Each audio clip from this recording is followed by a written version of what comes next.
राही जी, सुनने में आता है कि दक्षिण दिशा से लोग बहुत डरते हैं। आखिर उसका राज क्या है? दक्षिण दिशा को कहा गया है वो यम की दिशा है, तो यम देवता से ऐसे भी सारे लोग डरते हैं, पर इसमें डरने वाली बात नहीं है।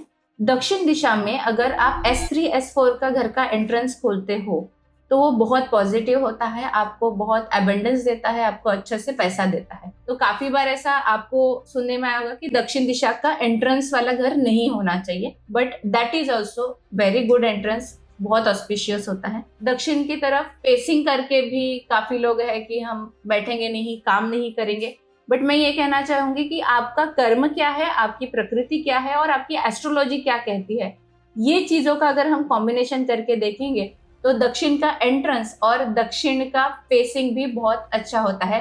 जैसे आपने मेरे ऑफिस में देखा होगा कि मेरा एंट्रेंस साउथ का है और साथ में मैं फेसिंग भी साउथ में करके बैठती हूँ, तो वो मेरी पत्री मुझे वो अलाउ कर रही है। तो हम लोग ऐसे कह सकते हैं कि जो इंसान की पत्री होती है, उनके घर का डायरेक्शंस का जो इफेक्ट है वो उनकी पत्री के हिसाब से भी होता है। यस, कॉमनली एक कहा जाता है कि साउथ वेस्ट में घर का जो ब्रेड अर्नर है उसने सोना चाहिए, बट मैं ये कहूंगी महावास्तु के अनुसार हम ये देखते हैं, जो हमारे केबी सर की खोज है, वो व्यक्ति की प्रकृति क्या है, उसकी जन्म पत्री क्या कह रही है और वो कर्म क्या कर रहा है।